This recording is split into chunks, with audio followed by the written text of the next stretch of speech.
Diabetes, যেটা শুধু সুগারের রোগ না, শরীরের প্রতিটি কোণায় কোণায় যার প্রভাব।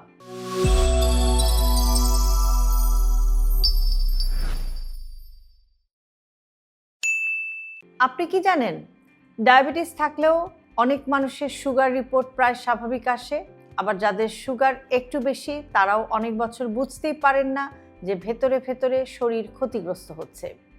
আজকের ভিডিওতে আমি আপনাদেরকে ডায়াবেটিস নিয়ে এমন কিছু তথ্য দেওয়ার চেষ্টা করব যেগুলো সাধারণ রিপোর্টে লেখা থাকে না, কিন্তু শরীর নীরবে নীরবে সেগুলোকে মনে রাখে। ডায়াবেটিস আসলে কোত্থেকে শুরু হয়? আমরা ভাবি যে বেশি মিষ্টি মানেই হচ্ছে অতিরিক্ত সুগার এবং ডায়াবেটিস, কিন্তু বাস্তবে ডায়াবেটিস শুরু হয় শরীরের ভেতরে ইনসুলিনের কথা না শোনা থেকে।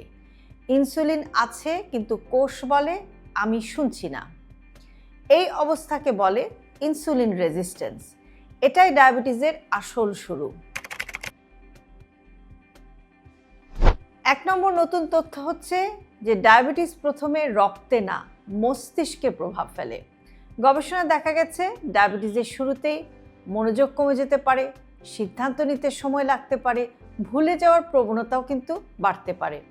এ কারণেই অনেক বিজ্ঞানী এখন বলছেন Alzheimer's disease is equal to type 3 diabetes, কারণ মস্তিষ্কের কোষও ইনসুলিনের কথা শোনা বন্ধ করে দেয়। 2 নম্বর নতুন তথ্য হচ্ছে মাড়ির রোগ ডায়াবেটিস বাড়াতে পারে। অনেকে জানেন না যে মাড়িতে ইনফেকশন থাকলে বা প্রদাহ থাকলে, দীর্ঘদিন রক্তপাত হলে শরীরের ভেতরে ইনফ্লামেশন বা প্রদাহ বাড়ে, আর এই ইনফ্লামেশন ইনসুলিনের কাজকে নষ্ট করে দেয়। মানে মুখের সমস্যা সুগার নিয়ন্ত্রণের বাইরে চলে যেতে পারে। 3 নম্বর নতুন তথ্য হচ্ছে যে আপনার পেটের জীবাণু ডায়াবেটিস নিয়ন্ত্রণ করে। আমাদের পেটের ভেতরে থাকে ভালো ব্যাকটেরিয়া এবং খারাপ ব্যাকটেরিয়া। যদি অকারণে অ্যান্টিবায়োটিক খাওয়া হয়, অর্থাৎ কোনো কারণ ছাড়াই যদি অ্যান্টিবায়োটিক খাওয়া হয় অথবা অতিরিক্ত প্রসেসড খাবার খাওয়া হয়, এই কাজগুলো কিন্তু ভালো ব্যাকটেরিয়া বা গুড ব্যাকটেরিয়াকে নষ্ট করে দিতে পারে, আর তখনই ইনসুলিন রেজিস্ট্যান্স বেড়ে যেতে পারে এবং ডায়াবেটিস নিয়ন্ত্রণে রাখা কঠিন হয়ে যেতে পারে। তাই ডায়াবেটিস শুধু খাবারের না, পেটের স্বাস্থ্য কিন্তু সমান গুরুত্বপূর্ণ। 4 নম্বর নতুন তথ্য হচ্ছে যে কম ঘুম সরাসরি কিন্তু ব্লাড সুগার বাড়ায়। এক রাত ঠিকমতো না ঘুমালে পরের দিন ইনসুলিন 20 থেকে 30% পর্যন্ত কম কাজ করতে পারে। মানে আপনি খাবার দাবার ঠিকঠাক মতো খেলেন, কিন্তু যদি ঘুমটা ঠিক মতো না হয় তাহলেও কিন্তু সুগার বেড়ে যেতে পারে। ডায়াবেটিস রোগীর জন্য ঘুম মানে হচ্ছে একেবারে এটা ওষুধের মতোই কিন্তু সমান গুরুত্বপূর্ণ। 5 নম্বর নতুন তথ্য হচ্ছে যে সুগার ঠিক থাকলেও হার্ট ঝুঁকিতে থাকতে পারে। অনেক ডায়াবেটিস রোগী এরকম বলেন যে আমার সুগার তো কন্ট্রোলে আছে, কিন্তু ট্রাইগ্লিসারাইড, এইচডিএল, পেটের মেদ, এই 3টা জিনিস ঠিক না থাকলে হার্টের ঝুঁকি কিন্তু থেকেই যায়। ডায়াবেটিস মানে শুধু গ্লুকোমিটার না, ডায়াবেটিস মানে হচ্ছে পুরো মেটাবলিক সমস্যা। 6 নম্বর নতুন তথ্য হচ্ছে একই ভাত কিন্তু ভিন্ন প্রভাব। গরম ভাত খুব দ্রুত সুগার বাড়ায়, কিন্তু ভাত ঠান্ডা করে আবার গরম করলে রেজিস্ট্যান্স স্টার্চ তৈরি হয় এবং সুগার তখন ধীরে ধীরে বাড়ে।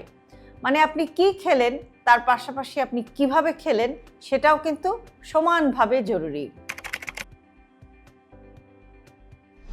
7 নম্বর নতুন তথ্য হচ্ছে যে অনেক নারী ডায়াবেটিস আছে এটা বুঝতেই পারেন না, কারণ তাদের উপসর্গগুলো একটু আলাদা হয়। ক্লান্তি, ওজনের সমস্যা, পিরিয়ডের সমস্যা, পিসিওএস এর সমস্যা, এই সব কিছু অনেক সময় কিন্তু তালগোল পাকিয়ে যায়।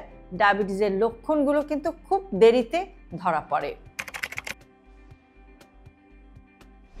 ডায়াবেটিস শরীরকে কিভাবে নীরবে ক্ষতি করে? ডায়াবেটিসের একটা টার্গেট অর্গান হচ্ছে চোখ। চোখ ডায়াবেটিস দ্বারা কিন্তু ক্ষতিগ্রস্ত হতে পারে, ধীরে ধীরে দৃষ্টিশক্তি ঝাপসা হয়ে আসতে পারে, যেটাকে আমরা বলে থাকি ডায়াবেটিক রেটিনোপ্যাথি। ডায়াবেটিস কিডনির ওপরেও একটা প্রভাব ফেলে। কোনো ব্যথা ছাড়াই কিন্তু কিডনি আস্তে আস্তে ক্ষতিগ্রস্ত হতে পারে, যেটাকে আমরা বলে থাকি ডায়াবেটিক নেফ্রোপ্যাথি। এছাড়াও ডায়াবেটিস নার্ভ বা স্নায়ুর ওপরেও প্রভাব ফেলে। হাত পা ঝিনঝিন করা, জ্বালাপোড়া করা, এভাবে স্নায়ুর ওপরে যে প্রভাবটা হয় সেটাকে আমরা বলে থাকি ডায়াবেটিক নিউরোপ্যাথি। এছাড়াও অনেক সময় ত্বক শুকিয়ে যেতে পারে, ত্বকে চুলকানি জাতীয় সমস্যা হতে পারে, সব কিছুই একেবারে চুপচাপ হতে পারে। ডায়াবেটিস এমন একটি রোগ যেটা শব্দ করে আসে না, কিন্তু সব কিছু ধীরে ধীরে বদলে দিতে পারে। ভয় পাওয়ার জন্যে না, বোঝার জন্য এই কথাগুলো জানা খুবই জরুরি। কারণ সময় মতো বুঝলে ডায়াবেটিস নিয়ন্ত্রণে রাখা যায়, জীবন না থামিয়ে রেখে। অনেক ডায়াবেটিস রোগী এরকম মনে করেন যে ডায়াবেটিস হওয়া মানেই জীবনের সব কিছু শেষ। কিন্তু আমরা যদি একটু অন্যভাবে চিন্তা করি যে ডায়াবেটিস আপনাকে আবার একটি নতুন জীবন দিতে পারে যদি আপনি নিজেকে আবার একটি শৃঙ্খল জীবনের মধ্যে ফিরিয়ে আনতে পারেন বা একটি ডিসিপ্লিন লাইফের মধ্যে ফিরিয়ে আনতে পারেন, তাহলে কিন্তু ডায়াবেটিস থাকার পরেও একে কন্ট্রোলে রেখে আপনি একটি সুস্থ স্বাভাবিক জীবন যাপন করতে পারেন, একেবারে 8-10টা নর্মাল মানুষের মতোই। হেলদি লাইফস্টাইলকে জটিল ভাববেন না। আপনার দৈনন্দিন জীবনের ছোট ছোট অভ্যাসের পরিবর্তনই কিন্তু আপনাকে নিয়ে যেতে পারে একটি সুস্থ জীবনধারার দিকে। আর সে কারণে আমরা সব ভিডিওতে সবসময় বলে থাকি হেলদি লাইফস্টাইল সিম্পলিফাইড। আজকের ভিডিওটি যদি আপনাদের কাছে ইউজফুল মনে হয় তাহলে অবশ্যই আপনার প্রিয়জনের সাথে শেয়ার করতে ভুলবেন না। আর এরকম আরও ভিডিও প্রতিদিন পেতে সাবস্ক্রাইব করুন আমাদের ইউটিউব চ্যানেল এবং ফলো করুন আমাদের Facebook page with doctor Shahnaz Chowdhury.